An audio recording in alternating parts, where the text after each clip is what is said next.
It's a BumbleKast Mini, sponsored by DDR Master M. To commemorate the 20th anniversary of Lindsay Lohan's Freaky Friday, here's a mini dedicated to body swaps. It makes the most sense to start off with the Sonic one, so how about Sonic and Bean? Oh, no. Give Bean Sonic's powers. Oh, boy. I mean, Bean is at first a bit despondent he can't explode things, but then he realizes he can break things with his face by going as fast as he can. What fun! Let's see which breaks first, him or the planet, which leaves Sonic as Bean to do his best to bomb himself out of commission to save everybody else. Terrifying. And delightful. True. Tails and Marine. Marine is going to fly as far, as much as possible and just have a grand old time doing it. Tails, meanwhile, is sitting by the seaside trying to figure out what that water ball was. Can he do that? Can he make that? Was that a thing? He thinks it was a thing. It was so brief. Who can remember? Just imagining Tails with an Australian accent. It'd be funny if their voices remained the same, but the accents switched over. Yeah. That's what I was thinking. Good stuff. And this one, taken from a normal person, Knuckles and Belle. Knuckles keeps activating all the little hidden gadgets around Belle within her hands and arms and whatnot, and just cannot figure out how to stop that. You know, he just wanted to have some grapes. Now they're all speared on like little screwdrivers and whatnot, and it's can't even taste it because there's not a tongue in there. This is stupid. How can she live like this? She's afraid he's going to break something. Mm-hmm. Meanwhile, Belle's going, the power. The power. Now Belle can break something and will. She faces all she over. Can break all of course, she wouldn't. She'd still try to be, helpful, except now she has big mitten hands, which makes her even more clumsy, and incredible strength, which makes the breaking of things even more broken. It's a bad time for both of them. All right. Here's one suggested by Pedanticat. Amy and Vector. SBO and Charmy are weirded out that Vector's having so many team meetings now, asking about how they feel, if they feel like they're valued members of this group. How many trust circles do they need? But on the other hand, they're better organized than they ever have been. They actually solved some cases. They're actually in the black this quarter. Huh. Whatever's going on with Vector, they hope it stays. Meanwhile, Vector, as Amy, has still been trying to figure out where that hammer comes from. He's the world's greatest detective. Why can't he figure out this hammer thing? She just holds out her hand. Poof, there's a hammer. He's holding out his hand. Where's the hammer? just shows up. How does that work? He can't find the hammer, but he keeps finding Sonic. He's not even trying. Is there some kind of internal GPS? How is he doing this? What is the secret to Amy? He doesn't understand. I don't understand the secret to Amy either, Vector. I don't think anybody does. I don't even know if Amy does. This one requested by Noni. Eggman and Starline? Well, Eggman's split out because now he's so much shorter. He has to reach for things. This is obnoxious. Gross. And everything's now like voice encoded to his voice, and now he sounds like Starline. He can't get anything to activate. All of his minions think he's just Starline with a power trip going on. This is obnoxious. Meanwhile, Starline's just sitting there wriggling in place, rubbing his face, going, finally! Oh, boy. Oh, no. Oh. Excuse me, boss. You've been staring at the mirror for the past 12 hours. Shut up, Cubot. I'm Orbot. Orbot, Cubot, whatever. Yeah, Cubot, shut up. All right, and here's one suggested by Happy Times. Shadow and Cream.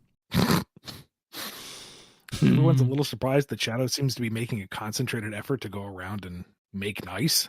Apologize for any rude comments he may or may have not said. Just he's been very grumpy, and he shouldn't take that on others. So he's here to apologize just in case, and he hopes they can be friends in the future. Meanwhile, Cream is on the warpath, riding around on the motorcycle as fast as she can. Where's that damn body snatcher? Oh, no. Give her a gun. Jeez, get him. Oh, no. Oh, no. Terrifying. I love it. Absolutely love it. Tear him to pieces. Normal person wanted a Styx one, so how about Rouge and Styx? They're both initially excited because they've heard the other one has a collection of shiny things. Mm-hmm. Rouge is incredibly disappointed, though, because it's all just like scrap metal. Yeah. It's all junk that just happens to be shiny. What is the fascination here? Why is she such a hoarder? This is gross. And Styx, meanwhile, is disappointed. All it is just jewels and like treasures and stuff. You see that all the time. Boring. Where's the stuff with some character? If she just takes this big haul and goes down to the scrapyard, she could probably buy some real treasures. Yeah. Where's that burlap sack? Oh, boy. Well, now she's a government agent, so now she can find out all the secret government inside secrets. Yes. And she's so disappointed that it's actually just ineptitude. There is no grand conspiracy. It's just idiots with power. How boring. That's the grandest conspiracy of them all. That's what they're doing. They're covering it up. They're covering up. They're really covering it up. They're even covering it up from their own agents. Meanwhile, Rouge is like burning evidence going, oh, she's too close. She's too close. How'd she get this close to the truth? It's true. It's true. And here's another suggestion from Pedantic Cat. Vanilla and Witch Cart? The Witch Carters are weirded out because the boss is being extra nice. Yeah. And, trying to workshop them, trying to get them over their hang-ups and be contributing members to society. Were they supposed to go steal something? No, stealing bad. It's bad now. Well, the physical and verbal abuse has stopped, so maybe they'll listen. Maybe there's some truth to this. Meanwhile, Cream is upset at first because Mother has just become totally mean, but then she clues in, Mother would never say those things. Mother would never do those things. Something is wrong with Mother, and she's been on enough adventures with Mr. Sonic to realize something is amiss. Maybe it's a ghost. Maybe it's one of those dark, scary things that Dr. Eggman let out of the planet. She's not 100% sure, but something's wrong. Mm-hmm. And that is why she has firmly secured Mother in the closet. So, Miss Amy, please help her figure out why before Mother breaks down the door. I mean, yeah, you wouldn't want to mess with Vanilla, to be fair. Like, her strength, she'll take you. She can take you. So put Witch Card in there, and it's like, oh boy. And another suggestion from Pedantic Cat, Blaze and Jewel. We kind of covered this in another BumbleKast Mini. I think Blaze would be a little taken aback by the lack of power. She can fly freely. That's neat. But she also can't, go at super speed or set things on fire or fight effectively. That makes her uneasy. That removes a level of control that she normally would have. And she doesn't like that, really. Mm-hmm. Jewel, meanwhile, is a little thrown for a loop. She's no longer just running a goodwill charity organization. She's now running an empire. That's a lot of paperwork. But thankfully, Princess Blaze is very on top of things. And the ministers are very on top of things. And her staff is very on top of things. This is very organized. She can kind of slip into this role, no problem. All right, well, she might as well do a good job while she's here. It's being suggested to me that all these body swaps are happening at the same time. I'm also being asked, does Jewel enjoy being taller? It's like, well, I mean, she flies everywhere, so seems like height doesn't seem to be much of an issue for her. Huh? What's up? Sorry. I think it's a matter of perspective. She's kind of bumping into things because she's not used to looking down. She's used to looking up. Yeah. She doesn't. Those desks are now hip height.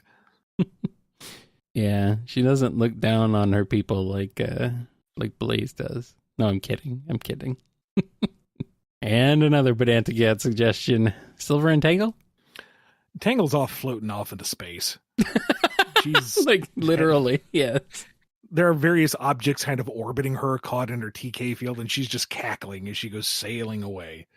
Silver, meanwhile, is sitting there trying his darndest to figure out how to make that tail work. Fling it to this angle, fling it to that angle. Didn't want it to go that way. Go over this. And now it's stuck in a tree. Blaze, help! Blaze! Oh, you go by Jewel now. Whatever. Help! He just wanted to swing around a little bit, and now he's tied up in a knot. Help!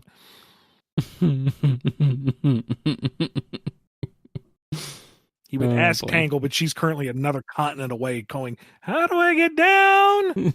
Help! She's just floating away. There she goes. Throw me the tail. What do you mean it's hard to do? Help! Maybe she'll bump into that building and finally come down. Oh, she took the building off the foundation. Help!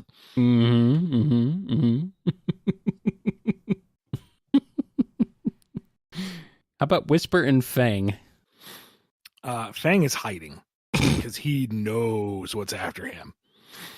And the Wisps can tell something is wrong. Whisper is talking way too loud and with a vaguely Brooklyn accent. No, that's not right. And her eyes amiss. They're not going to let her get far. Her eyes are way too open. And meanwhile, you have Fang come Whisper just stalking herself down.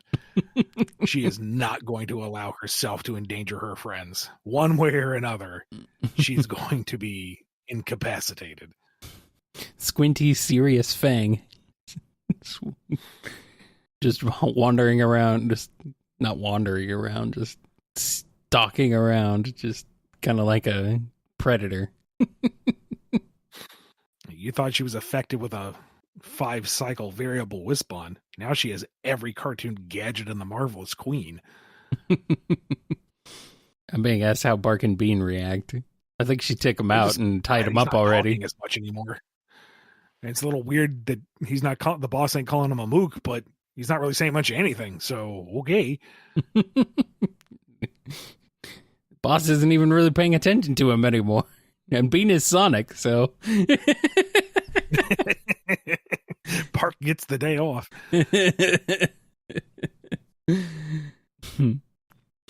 How about Metal Sonic and Surge? Oh boy. Metal Sonic's extremely frustrated because finally, Flesh and Blood, the closest to being the one true Sonic, but he's the knockoff version. Even more so. Oof. I mean, yeah, the explosive electrical power is great. That can maybe destroy the little blue hedgehog and he can finally ascend. But if anything, it's like a more terse Surge. We're not seeing that big of a change. Surge, meanwhile, is furious she can't say anything. This is stupid. Why did he not have a mouth? But she can create a destructive force field. That ain't too bad. And she's going to do it. Pretty fast. All right. Time to take out a little blue hedgehog. After she etches a little snarly, fangy face on her face. What is she, the Joker? Surge has no mouth and she must swear. It's a shame that Sonic is a kid-friendly book. Otherwise, Surge would probably have some choice words. We've spent enough time with the main Sonic universe, so how about we branch out, starting with yet another from Pedanticat, Lanolin and Dulcie? Lanolin is tripped up by the size for a while. Like, that's just a ponderous body to go in. And are we talking like Sad AM Dulcie, or are we talking... I don't know. Post-reboot. I think it's funnier to say Sad AM Dulcie. It's being told you choose. Well, we'll go with Sad AM Dulcie, because that's the weirder of the two. Bizarre bottom-heavy kangaroo bus lizard thing. Uh-huh. And how in the world do those wings even lift that much mass off the ground? But, she'll get a handle on it. Meanwhile, Dulcie, as Lanolin, is just prancing around going, I'm so fluffy, this is fun, I'm so fluffy. And she could. It's weird because she can tell a lie now. If she wanted to. It's very strange. We're going with Sad and Dulcie, not pre-reboot. Poor decisions made narratively across multiple editors and writers, Dulcie. You know what? Too bad. Does Dulcie as Lanolin crash into things a lot? I mean, of course. She just is she's just prancing around like she's so fluffy, and then she just bumps into stuff. She has padding now, so she isn't going to bruise as easily. That's like putting training wheels on Launchpad McQuack. More like one of those full inflatable balls you can roll around. Oh, yeah. It's Scourge time. Wait, hey, anyways, how about Scourge and Kit? It's a weird combo, but I like it. Kit's going to be weirded out that he's, so much like the person he attaches to, but also so different. He has a lot of the skill set now, so he can identify closer with her, but he's also not quite it. Is this the kind of thing that she deals with? This imposter syndrome? This is weird. And it's also very fast. He'll go short distances and stop. He can't really process that much that fast.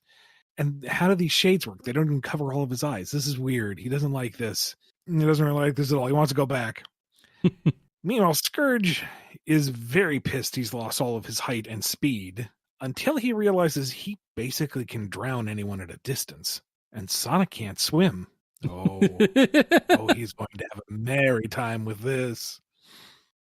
Yeah, but then he keeps getting zapped by Surge from all the backsassing.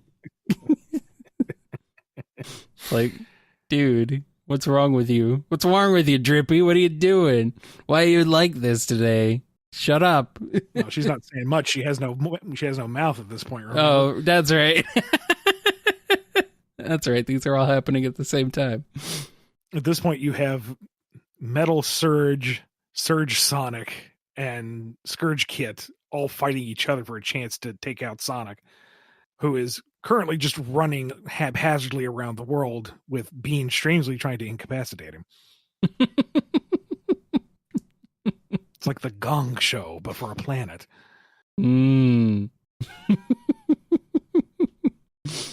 All right. We got one last one. Now we need a big shot. Question to closing time. Us out. Yes, it's Spamton's 100% satisfaction guaranteed return to the BumbleKast. Through some Christmas miracle, Spamton has taken over Omega's heavenly body. How much of a Sonic 3D blast does he have with it? I'm not good at that. You should have read that one, Ian. I can't do the Spamton thing. But oh well. You want me to read through it just for funsies? Sure, if you want to. You can do this better than I can. Let's warm up with this. Okay. Now we need a big shot. Question for closing time. Us out. Yes, it's Spamton's 100% satisfaction guaranteed return to the BumbleKast. Through some Christmas miracle, Spamton has taken over Omega's heavenly body. How much of a Sonic 3D blast does he have with it? Yes. There we go. Thank you. It's a blowout sale. One time only. Everything must go. Badniks everywhere. Oh, God, the bodies.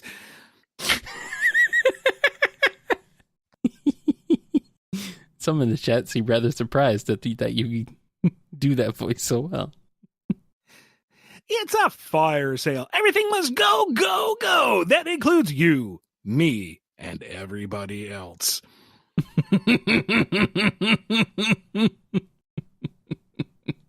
Low ammo, no problem. Come on by. It slices, it dices in 35 slices. 35 sizes. It slices, it dices in 35 sizes. Any more? I'm trying to think. It's a once in your lifetime invitation to your funeral.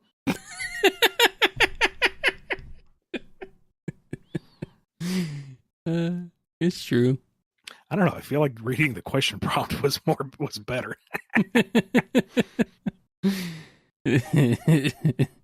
I do like how much of a Sonic 3D blast does he have with it? That's witty. That's fun. That's very good. That's very good. E123 Omega, now with blast processing and lock-on technology. Oh, no.